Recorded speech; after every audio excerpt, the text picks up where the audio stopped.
ठीक है, ऐसा सोचो, 13.8 बिलियन साल पहले सचमुच कुछ भी नहीं था। ना समय, ना जगह, ना कोई चीज, बस बिल्कुल खाली। और फिर अचानक बूम, बिग बैंग। अब तक के सबसे शानदार आतिशबाजी के शो की कल्पना करो, लेकिन इसने एटम्स, एनर्जी, लाइट बनाई और पूरे यूनिवर्स को चला दिया।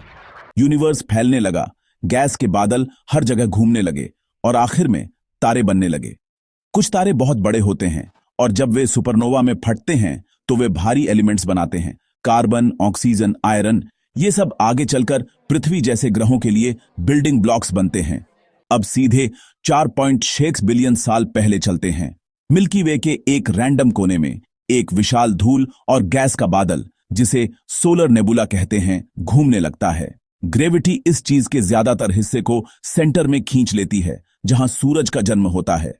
लेकिन बची हुई धूल के गुच्छे एक साथ चिपकने लगते हैं, जिससे छोटे चट्टानी गोले बनते हैं, प्लैनेटेसिमल्स।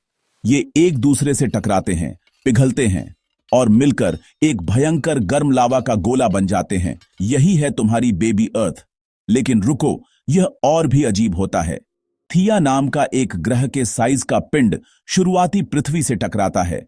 टक्कर इतनी जबरदस्त होती है कि मलबा उड़ जाता है और समय के साथ हमारा चांद बन जाता है। कॉस्मिक टीम वर्क की बात करते हैं, है ना? अब अगला फेज, बमबारी का शहर। एस्टेरॉयड और धूमकेतु पृथ्वी पर ऐसे बरस रहे हैं जैसे उस पर कॉस्मिक हमला हो रहा हो। ज्वालामुखी नॉनस्टॉप फट रहे हैं, गैसें छोड़ रहे हैं, जिनसे एटमॉस्फेयर बनना शुरू होता है। लेकिन अभी तक ऑक्सीजन नहीं है। पानी कॉमेटों और एस्टेरॉयड पर सवार होकर आता है, आखिरकार समुद्रों में जमा हो जाता है। अब आती है सबसे अजीब बात। एक दिन बिजली समुद्र पर गिरती है, कुछ केमिकल्स रिएक्ट करते हैं और बैंग, जीवन की पहली चिंगारी।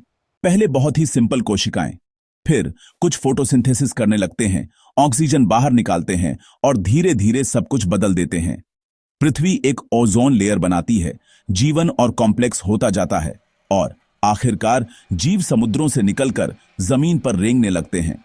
डायनासोर आते हैं, अल्टीमेट पार्टी करते हैं, जब तक एक एस्टेरॉयड नहीं आता और सब खत्म नहीं कर देता। मैमल्स बढ़ते हैं, इवॉल्व होते हैं, बंदर इंसान बनते हैं और आखिरकार हम यहां हैं, एक साथ ये वीडियो बना रहे हैं, और यह सब एक मामूली धूल के बादल से। है ना कमाल? अगर इस कहानी ने तुम्हारे होश उड़ा दिए तो सोचो द साइंस डिकोडर पर आगे क्या है। सब्सक्राइब करो, साइंस स्क्वाड में शामिल हो जाओ और याद रखो, साइंस बोरिंग नहीं है, यह लेजेंडरी है।